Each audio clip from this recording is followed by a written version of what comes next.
Coast podcast brought to you by the Lines and Play Picks, coming to you from Oakland, California. Josh Lander, joined by my counterpart on the East Coast, Nate Weitzer. Nate, a pretty interesting weekend of basketball, but I know we were both watching a ton of football. I personally am jumping on the Chiefs -3 before that gets any higher, not to get us too far away from basketball, but what do you think? Yeah, absolutely. I mean, the AFC was so much better than the NFC this year. Much tougher road for the Chiefs to get there, and I just have the utmost faith, not only in Patrick Mahomes, but in what Andy Reid can devise up. I mean, obviously, we saw them smoke that Bucks defense in Week 12, and I don't think Brady has a chance to really keep pace the way the Chiefs secondary is playing. Bet on the old goat if you want, but yeah, we're taking the new one. And looking at the NBA lines tonight, we have a full slate. Sixers -6.5 at Pistons. The Raptors +2.5 at Pacers. Got to watch the injury report there. Hornets -1 at Magic. The Heat +8 at Nets. Lakers -10 at Cavs. Celtics seeing it down to 6 now at Bulls, with Jason Tatum expected to play.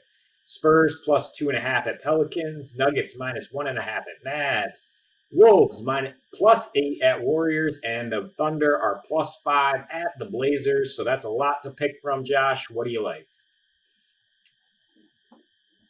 Yeah, a lot of choices. I'm going to keep looking at Brooklyn every time I see them playing. I think you're going to continue to find different types of value with that team.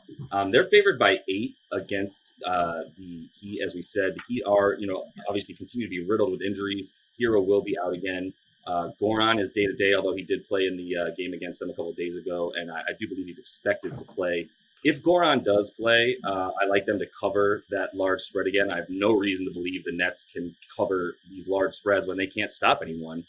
They are the worst defensive team in the league essentially since the trade, second overall for the whole season in terms of defensive rating. They give up the second most points in the paint. They give up the fifth worst, best field goal percentage to the other team, who shoots at a clip of 50% from the field. And really Miami has Bam Adebayo, one of the best centers in the league. And at this point, if you have an offensive-minded center against the Bucks, you're going to be able to get probably 30 points from them, whether it's been Vucevic, Giannis, Bam dropped 41, like you said. I'm going to take like I said, I believe Goran's going to play, so I'm going to take the 8 points and take Miami. And I'm also going to drive Bam's props hard, including 21.5 points. Just seems it's 20 under what he just scored against them. So I'm happy to take that 21.5 points for Bam. Yeah, love it. I've already jumped on that early this morning. And yeah, it's 20.5 at DraftKings, which just seems like found money. The Nets, yeah, as you mentioned, 29th in defensive rating since they got Harden. They're giving up 60 points per game in the paint since they added Kyrie 3 games ago, and 16 second chance points per game. So, I mean, Bam can just clean up on the glass and get close to 20 points just through that. Looking at another game, as I'm reading the lines, it's been moved pretty quickly by sharp action. The Bulls were +8 at the start of the morning. Now they're +5 on FanDuel Sportsbook. Definitely not feeling as confident as the spread shrinks there, but I thought there was some great value. People looking at Jason Tatum coming back and assuming the Celtics are just going to roll. They're going to be out Kemba Walker. They don't have the rookie Peyton Pritchard, so we're looking at Jeff Teague running the show. And I don't think he's necessarily going to match up very well against Kobe White and Zach LaVine and those guys. The Bulls are really underrated. They're 11-4 against the spread when listed as underdogs. And I think they have a chance to just win this game with the Celtics on the second half of a back-to-back. If you can get them 2-1 on the money line, I would consider that, or maybe trying to tease it back up. Parlay it with another game, add a few points, get them back up to +8. Would that make you feel confident? Yeah, that would make me feel more confident. I agree. It's one of those things where I do believe the Bulls can win this game. And as a result, I'm happy to take them with the points. I would have liked to grab them at 8, but it seems like a lot of people are on that sort of fade the star return of Jason Tatum. And like what this Bulls team is doing, especially with Lauri Markkanen back in the lineup. Now I do believe they are a legitimate contender. I think they were trying to stay above water until they got him, and now they know they're a legitimate, at least playoff contender in a pretty weak Eastern Conference. At least from the from the bottom half down of that Eastern Conference, it's pretty bad. So I think they can take advantage of that. I do like the points. Like I said, I'm happy to tease it up, but if you can still get it about 6.5, I think it's going to be a close game. So. One game I don't think is going to be close because it does have what I believe to be the worst team in the league in the Minnesota Timberwolves taking on those Warriors in Golden State. 7.5 points right now. I believe it started around there. Golden State with a couple of days rest, with a very bad team coming into their arena. They haven't. The Warriors have not lost 3 in a row this year. They just lost 2 in a row. They've only played 3 bad teams so far this year, really in the bottom 10 of the league, and they beat all 3 of them. I think this is another instance of them being able to beat up on a bad team. Minnesota can't score outside of when D'Los get hot. One thing I am going to say, look for in this game is live betting, Nate. Both teams happen to be in the top 10 in scoring in the fourth quarter. I'm going to keep an eye on this game to where if it's even somewhat, within double digits going into the fourth, I'm looking at a potential over in the fourth quarter there. Yeah, I like it. And I think looking at some individual performances, you could see Kelly Oubre bounce back after a complete dud. I mean, against Utah, which is just a really good all-around team right now. I think the Warriors, after getting handed that 30-point loss, just getting blown out, are going to come out focused. The Wolves, annually a terrible team in terms of defending the three-point line. So Steph could have a big game, get over his props in terms of triples. And yeah, I'd rather live bet it and see if you can get some value there. But in terms of the spread or the over, because 8 points is a lot for me, but I do trust the Warriors to get back in the win column.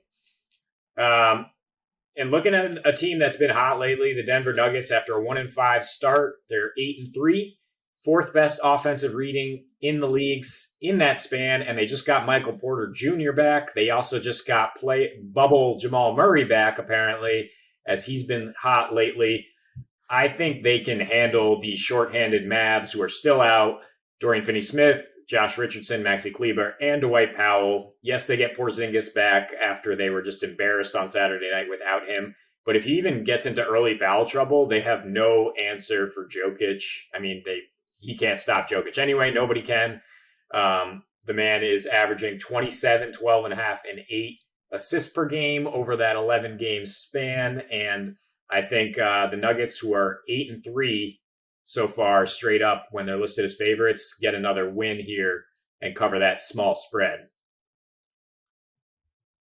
Yeah, I like that it's a very tiny spread.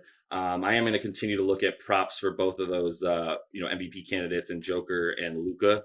I think 222 is a little bit small. As we kind of told you last time, we talked about the Denver Nuggets. When Michael Porter Jr. plays, they're better on offense and they're worse on defense. It's that simple. So 222.5, I understand how the Mavs play defense well. I think, though, they are coming on a bit better on offense as KP continues to get back into the flow of the offense.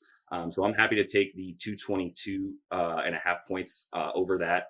And any props that you see for Luka as well as Joker, happy to continue to take those as well.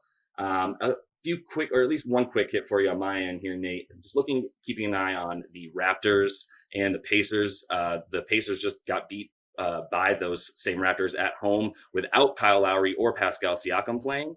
The Pacers are reeling right now. They're just not good on D, especially guarding the wing. Obviously, Victor Oladipo's gone. They don't have a solid defender on the wing for anybody. So if you do see Pascal and Kyle Lowry play, I'm happy to take 2.5 points with the Raps. To win that game. If not, I honestly would take the Pacers if you don't see both those teams, both those players for the Raptors again. I don't think OG Anunoby is going to go for another 30 against the Pacers, and I do think they'd be able to squeak out a win without those two. So keep an eye on who plays for those two for the Raptors in that game. Yeah, no, I love it. And I do like taking OG at around 6K on FanDuel. He's a solid mid-tier play, and especially if Siakam's out, I think he'll see that usage rise. Another guy in that price range is Kendrick Nunn with Dragic day-to-day, Hero out, Butler out. He's going to keep getting his against a defenseless Nets team. We mentioned Kelly Oubre bouncing back for the Warriors. He's also pretty cheap. The Wolves are going to be pretty shorthanded as usual. Jared Culver close to minimum price there, someone to look at. And at center, I like Enes Kanter against the Thunder team that's still without Al Horford and has just gotten bullied. Poor Isaiah Roby playing out of position at center, and Kanter, one of the biggest bullies in the NBA when he gets that chance. He'll be going up against his former team, which we all love. Hell yeah, I'm with it. Shout out to Papa Horford. Hope he can get back on the Thunder soon, make them look a little better. Nate, like we said, huge slate tonight. It's all basketball this week as we take a break for the Super Bowl. So really looking forward to those games tonight.